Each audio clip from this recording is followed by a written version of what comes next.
बहुत समय पहले की बात है। किसी गांव में बाबूलाल नाम का एक पेंटर रहता था। वो बहुत ईमानदार था, किंतु बहुत गरीब होने के कारण वो घर घर जाकर पेंट का काम किया करता था। उसकी आमदनी बहुत कम थी। बहुत मुश्किल से उसका घर चलता था। पूरा दिन मेहनत करने के बाद भी वो सिर्फ 2 वक्त की रोटी ही जुटा पाता था। वो हमेशा चाहता था कि उसे कोई बड़ा काम मिले जिससे उसकी आमदनी अच्छी हो, पर वो छोटी काम भी बड़े लगन और ईमानदारी से करता था। एक दिन गांव के जमींदार ने बुलाया और कहा, सुनो बाबूलाल, मैंने तुम्हें यहाँ एक बहुत जरूरी काम के लिए बुलाया है। क्या तुम वो काम करोगे?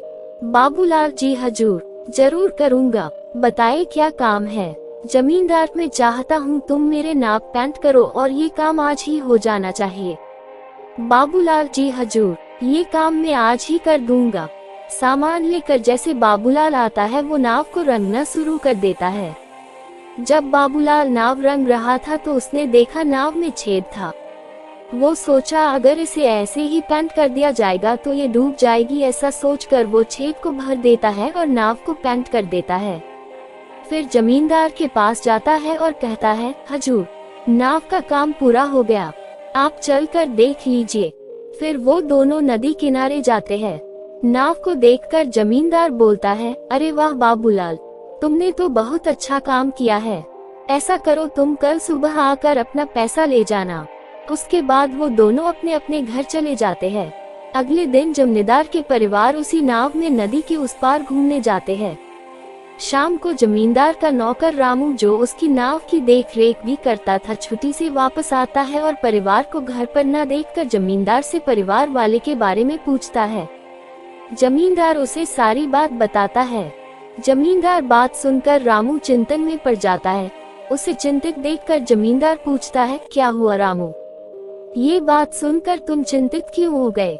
रामू, सरकार, लेकिन उस नाव में तो छेद था, उद्धरण चिन्ह। रामू की बात सुनकर जमींदार भी चिंतित हो जाता है। तभी उसकी परिवार वाले पूरा दिन मौज मस्ती करके वापस आ जाते हैं।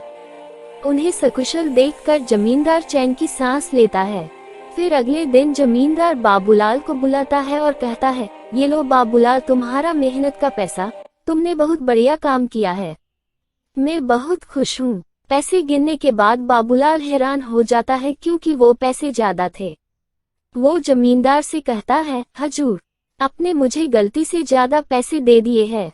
जमींदार, नहीं बाबूलाल, ये मैंने तुम्हें गलती से नहीं दिए, ये तुम्हारी मेहनत का ही पैसा है, क्योंकि तुमने बहुत बड़ा काम किया है। तुमने इस नाव की छेद को भर दिया जिसके बारे में मुझे पता भी नहीं था। अगर तुम चाहते तो उसे ऐसे भी छोड़ सकते थे, पर तुमने ऐसा बिल्कुल नहीं किया, जिसके लिए मेरे परिवार सुरक्षित घर वापस आ गए हैं।